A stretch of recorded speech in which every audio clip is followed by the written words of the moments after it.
Hello and welcome to this series of brief video interviews run by the Multifaith Chaplaincy. My name is Sophie. I'm the Chaplaincy Assistant at the University of Bristol Multifaith Chaplaincy. Bristol is a city overflowing with diverse cultures and religious traditions, and the same is true of the university community. In this series of video interviews, I will be talking with different members of the university community to find out about their experiences of faith and life on campus and beyond. Thank you for joining. In this first episode, I'm pleased to welcome the Revd Ed Davis, the Coordinating Anglican Chaplain at the University of Bristol. Welcome, Ed. Thank you. Hello. Hi. So the first question that I have to ask you is that you joined the Multifaith Chaplaincy team in 2007. Do you want to start by explaining a bit about how you ended up at the university and what you were doing before that? Sure. So I was a curate at a church up in Birmingham.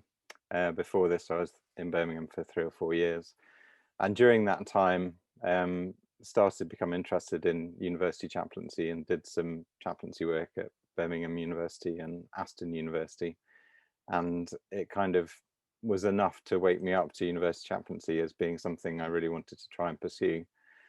So I was then looking for jobs, and the Bristol one came up, and I really liked the look of how it was described, and went through the whole application process and was successful in getting it, which was great. And for me and for us as a family, it was a return, because I'd done my ordination training in Bristol. Hadn't really expected to come back, but it was a real bonus to come back. That's really nice that you got to come back to Bristol. I definitely feel like since graduating from university, I'm glad to be back here. So perhaps you can also explain a bit to our listeners about your main roles and responsibilities at the chaplaincy.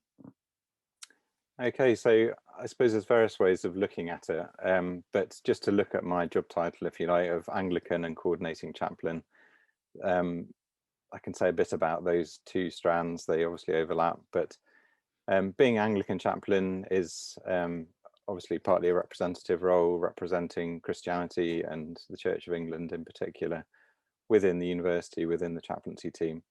And the work of being a chaplain is about building community. It's about pastoral care and support for individuals and for groups, for students and for staff, in ways that will touch on religious and spiritual themes, but much more broadly to do with well-being. It also involves running and being involved in events, whether they're events run by the university, events we run as chaplains, events for specific traditions, or more commonly events that are bringing people together from across different religious perspectives and identities, giving chances to build understanding and friendship across and between those differences, and a kind of advisory role to the university representing the Christian faith. But then the coordinating bit, I suppose, is trying to bring that all together alongside chaplains from a variety of faiths, being responsible for building the team in terms of its breadth and its capacity, and overseeing the work that we do and how that connects with the university, with what the university is looking for from us, what students and staff are hoping for from the chaplaincy, and trying to give some kind of leadership to the team and liaison with the university, and trying to have a kind of a role that's broader than what happens at the chaplaincy centre, but is speaking into the university and its strategic thinking, and ensuring that advocacy, if you like, for faith and for well-being continues to be part of the university's priorities. So that it's a lot of different elements of work, both kind of at the ground and then at the ground level at the chaplaincy centre, and then kind of building the relationships with the university, and then also meeting with students and stuff like that. Kind of two related questions now. Firstly, why did you want to become a chaplain? And also related to that, what's the best thing about being a chaplain and working at the university? Great. Well, yes, I mean, thankfully, what I'd hoped I was getting into is how it has been, and I think it's about people. It's about the opportunity to be part of this massive community. And I think when you're based in a church, you're often trying to go out and meet people or encouraging people to come to the things you're doing. Mm. In chaplaincy, there's this opportunity to be within the kind of beating heart of a massive community that's diverse by nationality, ethnicity, Mm. sexuality, gender, interests, academic disciplines. All of that is kind of, you're in the midst of it and engaging with it and part of it, and that kind of breadth and scope of engagement is a great gift, and it's hard to have that within some of the other contexts in which I could have been working. And I think the fact that it's a multi-faith chaplaincy, it was a multi-faith chaplaincy before I came, but that was a large part of why I wanted to come to this chaplaincy, to kind of get involved in it and to develop it further over time. You know, it's been a great source of learning to me in my own development of not just understanding about other faiths, but the chance to really work alongside, develop friendship with, and understand kind of from the inside, if you like, other faiths. And I think that's such a joy at the chaplaincy, that we are such a diverse staff team, and also the people that that use the centre and go to our events. Yeah, I love that. So you said at the beginning you joined the chaplaincy in 2007. That's 14 years. What are the main changes that you've seen at the university and at the chaplaincy since you joined? Okay. I think size is the most obvious one. You know, I think the university was about 16,000 students when I came, and maybe about 27,000 now, as well as a growth in staff alongside that. I think the university's become a much more diverse place. I think, you know, it is obviously seeking to become more diverse and to more inclusive of that diversity.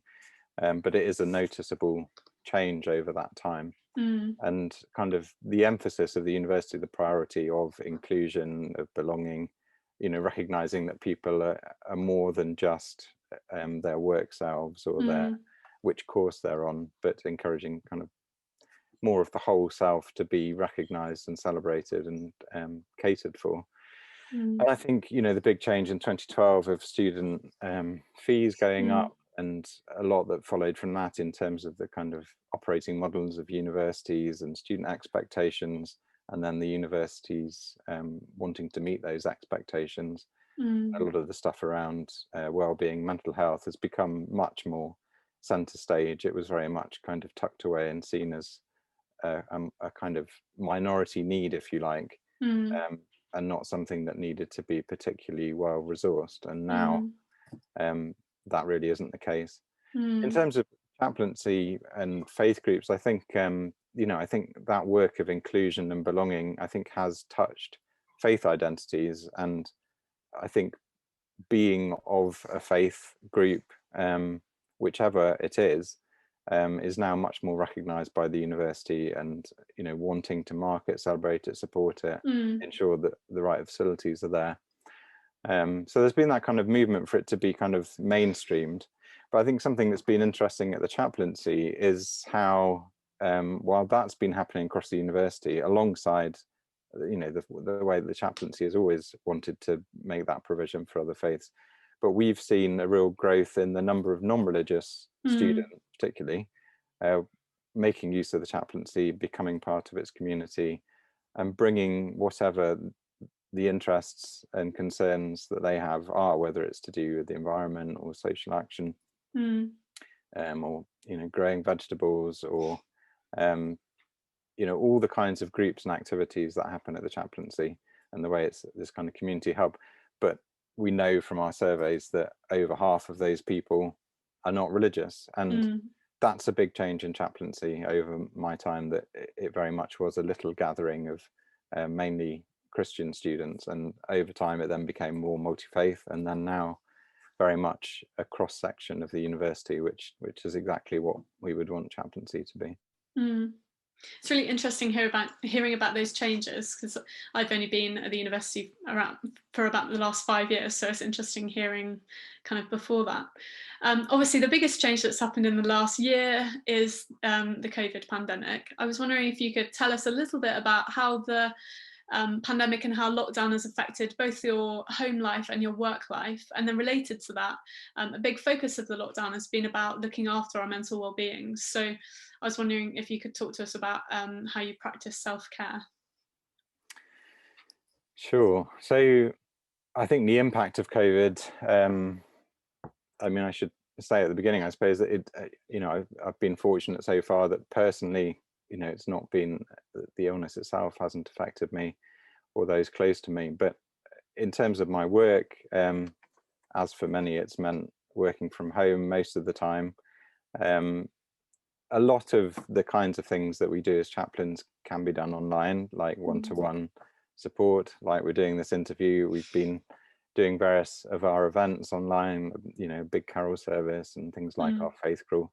We've been able to do those things. You can argue about what's gained and lost in it, but the big thing that it hasn't been possible to do or to replicate is the community hub of bringing people together in a way that really feels like you're living alongside other people, and yes, just connecting in that natural way. And that is a loss, and it's one that we look forward to the time when it will be possible to do that again. In terms of home, obviously depending on where we are with the lockdown, my kids are at home, and again there's pluses and challenges. I think it's really nice having them around more rather than them being off at school for that chunk of the day. And seeing them at lunchtime and when they finish school, and making sure that there's snacks on hand, and helping a bit with schoolwork, although they're both at secondary school, and schools are very geared up now, so there's not so much learning support needed. But yeah, so it's been a restricted kind of family life, if you like, in terms of where you can go, but there's that hunkering down, which if you are hunkered down with those close to you, can be quite a bonding kind of growthful experience. So in terms of my own kind of self-care, I think family is part of that for me in terms of my closest people. I think beyond that, for me, it's about pursuing things that enable me to see a bigger picture. I think when you're at home, when you're spending all your time on the computer or wherever it is, you can kind of lose a sense of a more expansive perspective, and so I think for me, the kinds of things that do that, getting outside, for example, whether it is exercising, going for a walk, just seeing the horizon, seeing the trees, seeing the birds, seeing the skies, whether it's full of snow, rain, sun, clouds, just kind of feeling the elements, doing some gardening, doing physical things that are focused on the here and now. And I mean, one of the things I like about gardening, so I grow some vegetables, and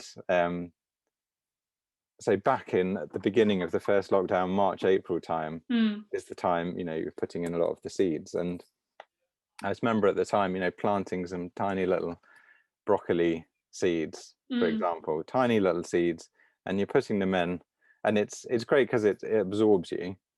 But there's also that sense that back then we had no idea how this was going to play out, and what the world was going to look like in a year. But in a way, planting these seeds, it was like an investment in the future, because in a small way, because putting those little seeds in April, then watching them grow into seedlings through the summer, getting bigger through the autumn.